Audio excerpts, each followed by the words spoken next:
souhaite à tous une sainte fête de la Pentecôte. C'est l'anniversaire de l'Église, notre mère, donc nous devons nous réjouir de cet anniversaire. Tout à l'heure, la messe à 10h au Christ Roi, cet après-midi à 17h en Vendée. Demain, lundi de la Pentecôte, il y aura une messe au Christ Roi à 9h. Mardi de Pentecôte, messe à 7h. Mercredi des 4 temps de Pentecôte, messe à 7h. Et ce mercredi, vendredi et samedi également, c'est les 4 temps, donc jeûne et abstinence traditionnellement.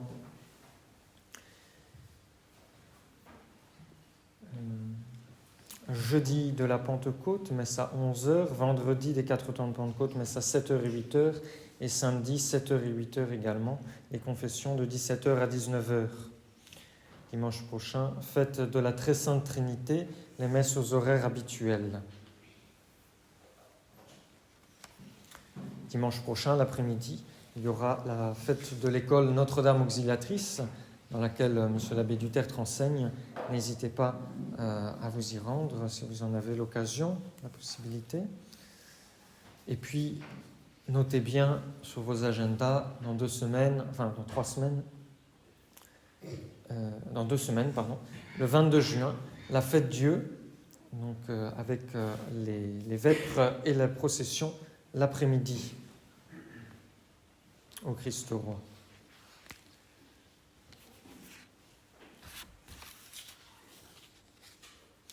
J'avais demandé vos prières il y a, je crois, 2 semaines de cela, pour un foyer qui était très attaqué par le démon de la zizanie, le démon de la dissension, de la division.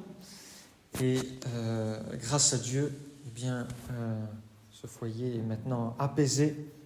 Merci pour vos prières. Ayez confiance en l'efficacité de la prière.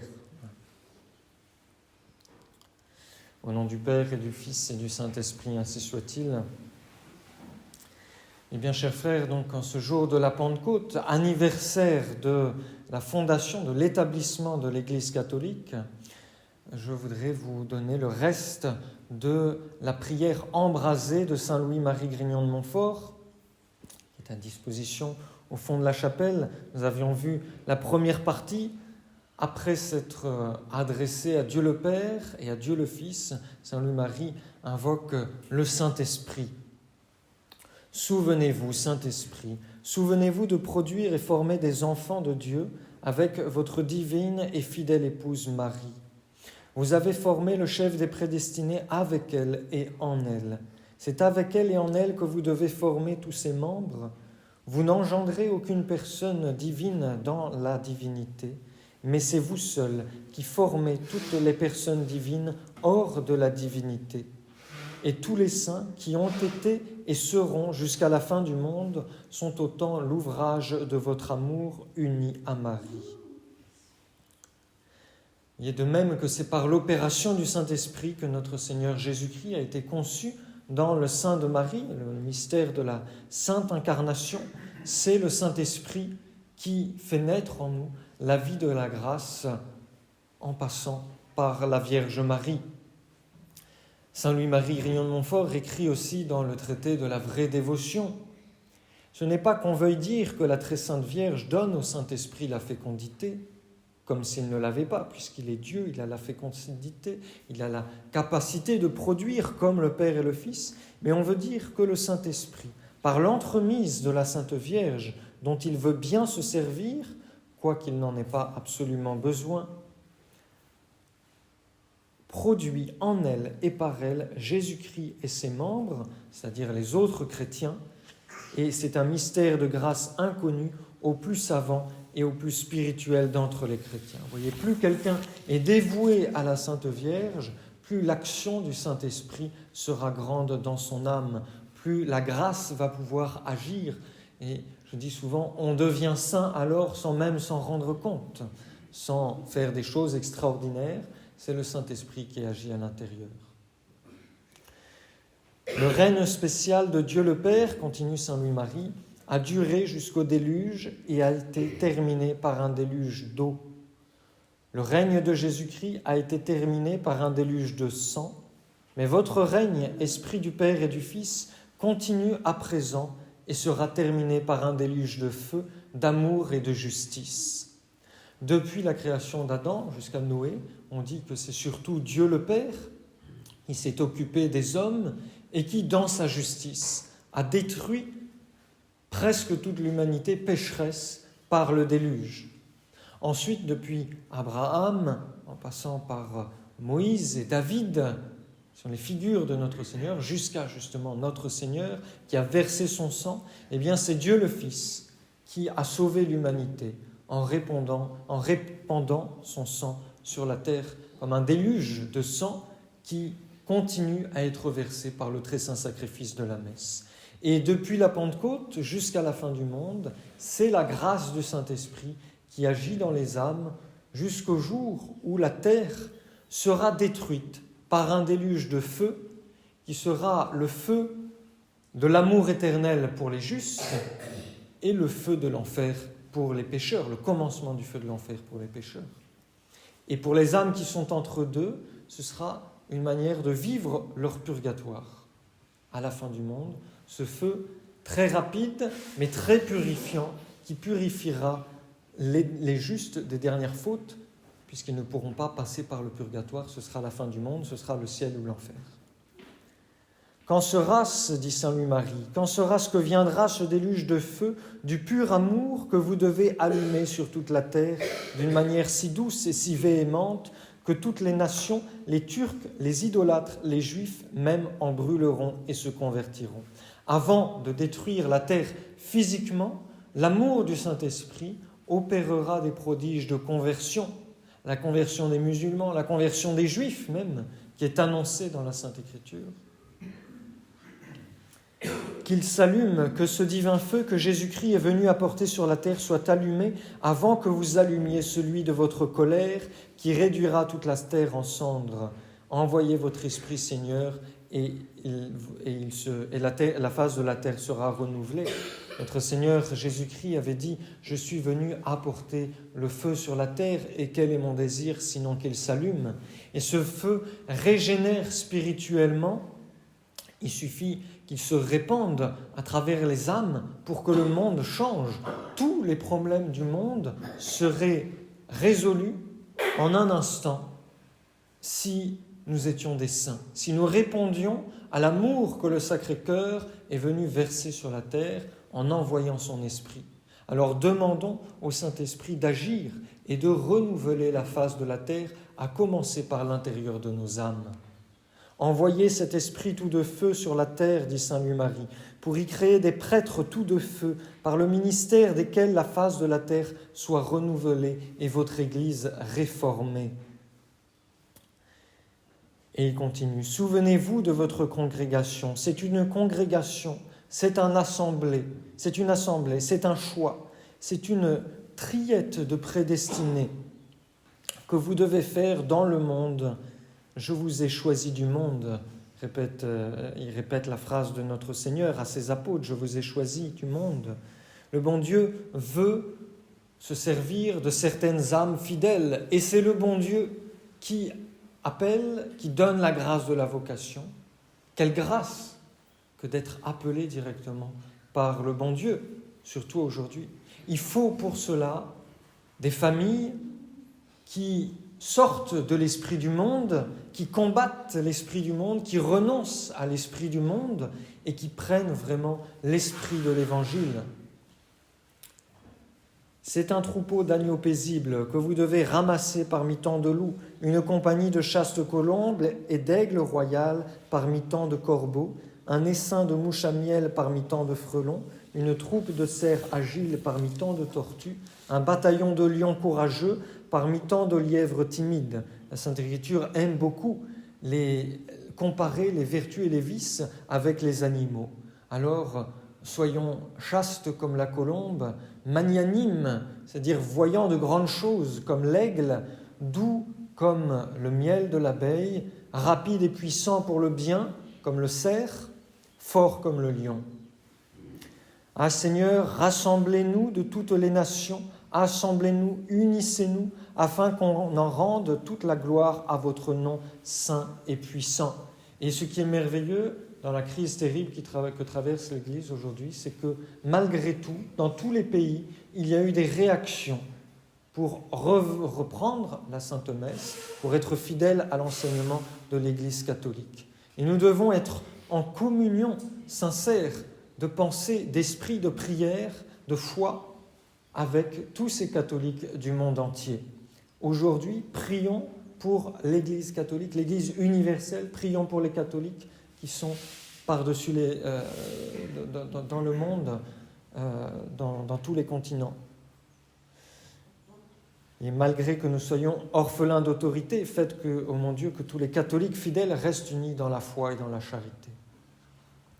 Ensuite, Saint Louis-Marie va citer des passages des psaumes qu'il applique au groupe de missionnaires qu'il a fondé, dont il veut fonder, qu'il veut choisir pour continuer son œuvre. Mais cela, je vous l'ai dit, cela s'applique aussi à tous les chrétiens fervents des derniers temps. Première phrase de psaume, « Vous avez mis en réserve une pluie volontaire, ô mon Dieu, pour votre héritage, et lorsqu'il a été affaibli, vous l'avez réconforté. » Et Saint Louis-Marie dit, « Quelle est, Seigneur, cette pluie volontaire que vous avez préparée et choisie pour votre héritage affaibli, sinon ces saints missionnaires, enfants de Marie, votre épouse, que vous devez assembler et séparer du commun pour le bien de votre Église, si affaiblie et si souillée par les crimes de ses enfants. » Le bon Dieu réserve une pluie de grâce pour les chrétiens fidèles des derniers temps. Cette pluie de grâce, ce sont les prêtres qui doivent être missionnaires dans leur âme, plus que nécessairement dans leur manière de vivre, même s'ils ne partent pas chez les païens, chez les sauvages. Ils doivent être missionnaires, ils doivent continuer cette mission de l'Église, cette mission que les apôtres ont reçue de notre Seigneur le jour de l'Ascension, aller enseigner toutes les nations, aller baptiser, aller convertir, aller prêcher l'Évangile, aller enseigner les commandements. Et que les apôtres ont commencé à mettre en œuvre le jour de la Pentecôte, cette mission qui durera jusqu'à la fin des temps. Et s'il y a bien un temps où l'Église est affaiblie ou souillée, pour reprendre les mots de Saint Louis-Marie, c'est aujourd'hui. Elle est affaiblie par le libéralisme des bons, elle est souillée par les hérésies des impies, elle est souillée par les crimes de ses enfants, dit Saint Louis-Marie, par ceux qui ont fait Vatican II, par tous les libéraux qui continuent à se rattacher à Vatican II. À Vatican II, à ses pompes, à ses œuvres, à ses conséquences. Et le bon Dieu a choisi des âmes en particulier pour être mises de côté aujourd'hui et jusqu'à la fin des temps, ces dignes fils de l'Église, ces saints enfants de Marie, de saints prêtres, de saintes âmes dont vous faites partie. Les saints des derniers temps surpasseront en sainteté les saints des premiers temps, dit sainte Thérèse. Et elle aussi, c'était une âme privilégiée du Saint-Esprit. Elle avait promis de répandre, après sa mort, une pluie de roses sur la terre, quand elle serait au ciel. Et elle l'a fait plusieurs fois du ciel. Elle l'a fait physiquement. Mais ce n'est pas fini. Sainte Thérèse continue d'envoyer cette pluie de roses. Qu'elle tombe sur nos âmes, Sainte Thérèse. Saint-Esprit, envoyez-nous cette pluie de grâce, envoyez-nous des âmes missionnaires, des âmes qui soient de vrais enfants de Marie. Saint Maximilien Kolb disait « Il faut conquérir l'univers et chaque âme en particulier, maintenant et à l'avenir, jusqu'à la fin du monde, à l'Immaculée et par elle au Sacré-Cœur de Jésus. » Une autre phrase du roi David, des psaumes que cite Saint Louis-Marie, « Vos animaux habiteront dans votre héritage. Vous avez dans votre bonté, ô Dieu, préparé de la nourriture pour le pauvre. » C'est une phrase prophétique. L'héritage du Saint-Esprit, c'est l'Église catholique que Jésus-Christ a fondée par son sang, qu'il a donné à l'Esprit Saint. Et alors, Saint Louis-Marie pose la question, qui sont ces pauvres qui demeureront en votre héritage, donc en votre Église, et qui y seront nourris de la douceur divine que vous leur avez préparée. Qui sont-ils, sinon ces pauvres missionnaires abandonnés à la providence qui regorgeront de délices divins? On ne sait pas où le monde va, On n'a aucun moyen humain, pas beaucoup d'argent, très peu de monde, on ne pèse pas bien lourd face aux sociétés secrètes, à ceux qui dirigent le monde, mais la victoire nous appartient parce que le bon Dieu est avec nous, parce que le Saint-Esprit est là, qui nous anime de l'intérieur, qui anime l'Église de l'intérieur. On dit que le Saint-Esprit, c'est l'âme de l'Église. C'est lui qui donne la vie, et cette vie triomphera sur tous les ennemis de l'Église. Alors, abandon à la divine providence, pauvreté volontaire, confiance absolue dans le Sacré-Cœur de Jésus. Et nous serons assurés d'avoir ces consolations venues d'en haut, ces consolations que donne le Saint-Esprit, même si humainement tout est perdu.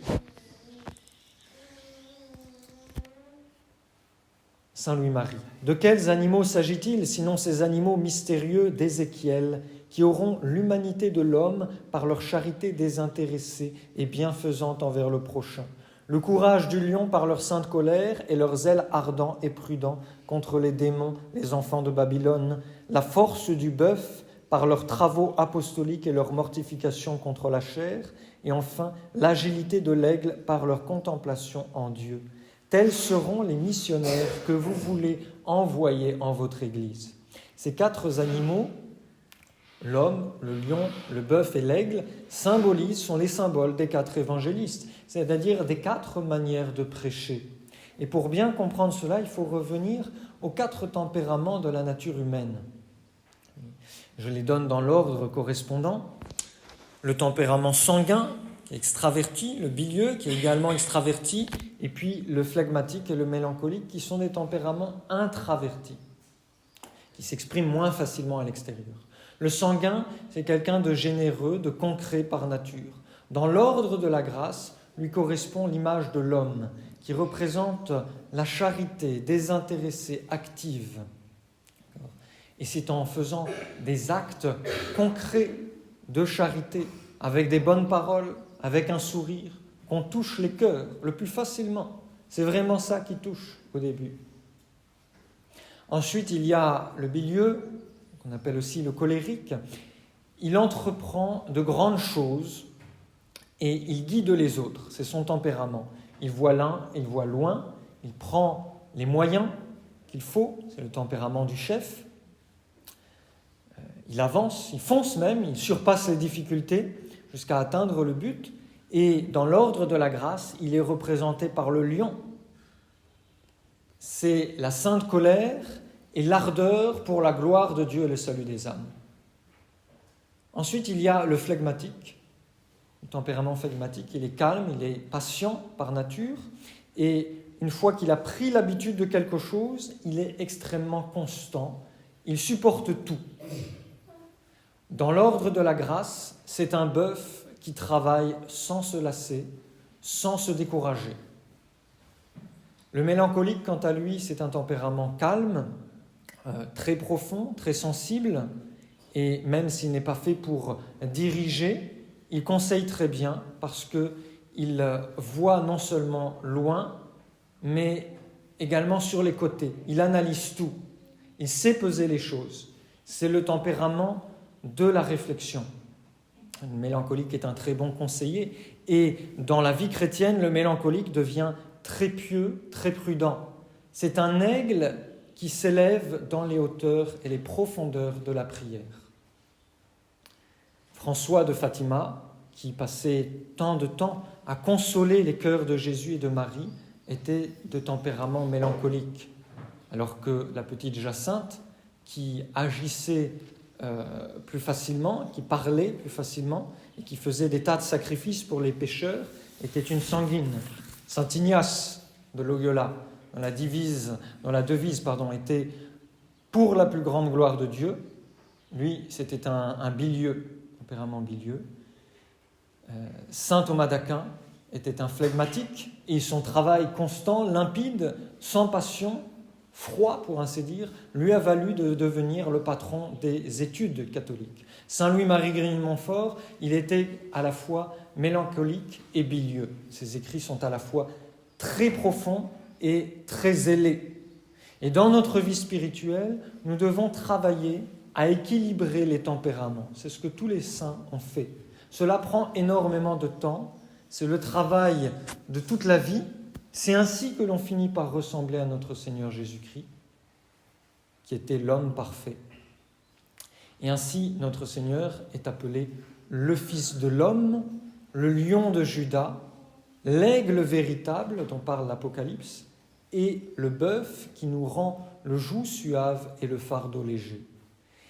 Et les missionnaires des derniers temps, dit saint Louis-Marie, auront toutes ces qualités à la fois. Humainement parlant, c'est impossible. Ce ne peut être que l'œuvre du Saint-Esprit. Et saint Louis-Marie dit, ils auront un œil d'homme pour le prochain, un œil de charité, un œil de lion contre les ennemis, un œil de bœuf contre eux-mêmes par la mortification, et un œil d'aigle pour vous par la contemplation. Saint-Esprit, donnez-nous des hommes qui mettent toutes les forces de la nature à votre service. Et tâchons d'œuvrer dans ce sens-là, d'équilibrer nos tempéraments. Ces imitateurs des apôtres, dit saint Louis-Marie, prêcheront avec une grande force, avec une grande vertu, et si grande et si éclatante qu'ils remueront tous les esprits et les cœurs des lieux où ils prêcheront. C'est à eux à qui vous donnerez votre parole, votre bouche même et votre sagesse, à laquelle aucun de leurs ennemis ne pourra résister. La première caractéristique du chrétien fidèle des derniers temps, c'est l'esprit apostolique. À Fatima, la Sainte Vierge est venue former elle-même les petits-enfants pour qu'ils soient des apôtres, en les arrachant, pour ainsi dire, à leur petite vie familiale, privée, personnelle, et en les plaçant au milieu des plus grandes préoccupations du monde. Les âmes, l'Église, le monde entier.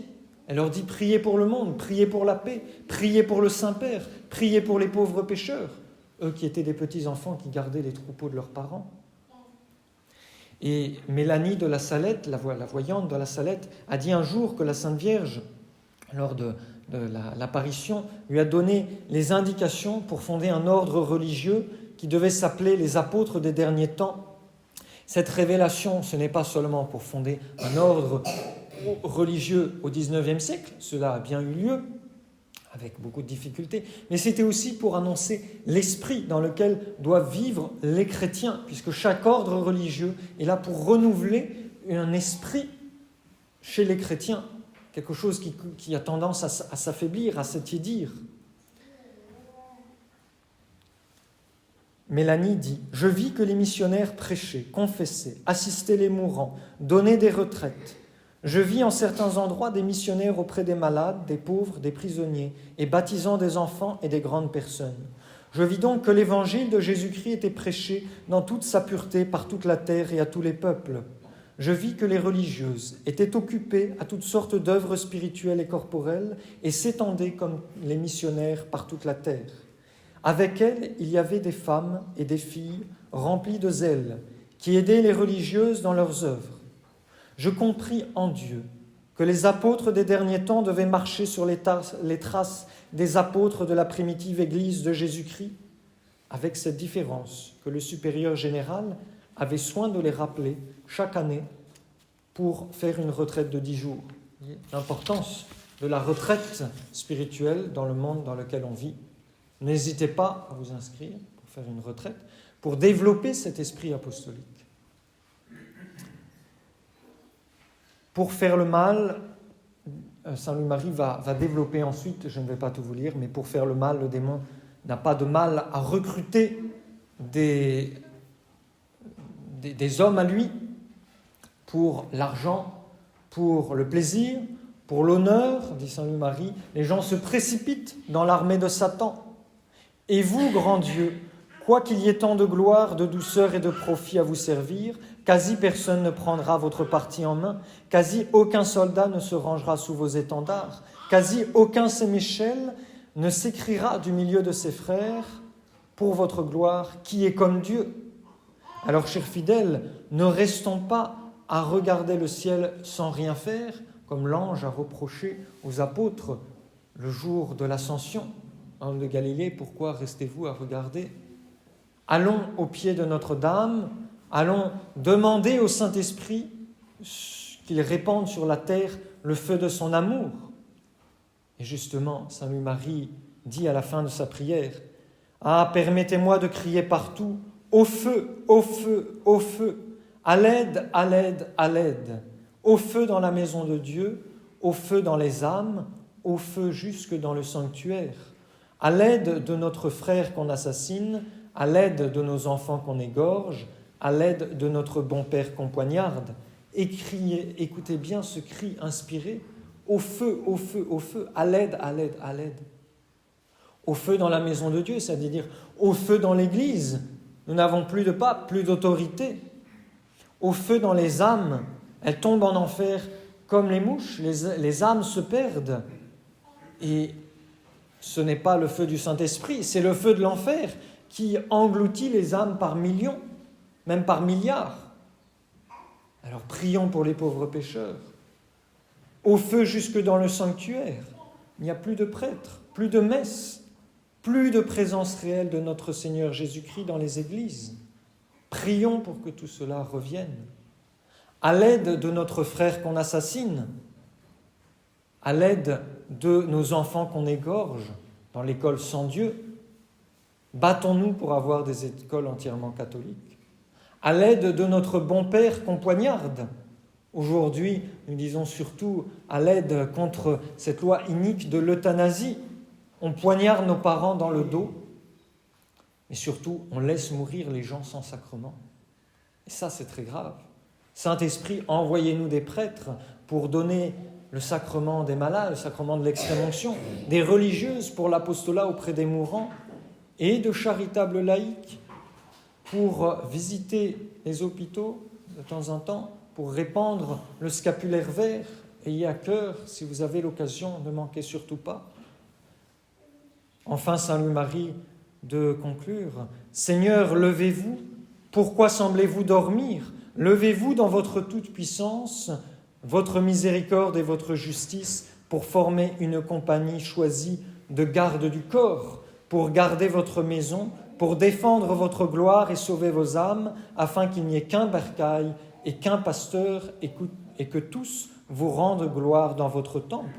Ô mon Dieu, donnez-nous de saints prêtres, de saints religieux et religieuses, de saints laïcs, de saints enfants zélés, et par-dessus tout, donnez à la Sainte Église catholique un saint pape pour que s'arrête la crise terrible qu'elle traverse. C'est la grâce que nous demandons en ce jour de la Pentecôte, au nom du Père et du Fils et du Saint-Esprit, ainsi soit-il.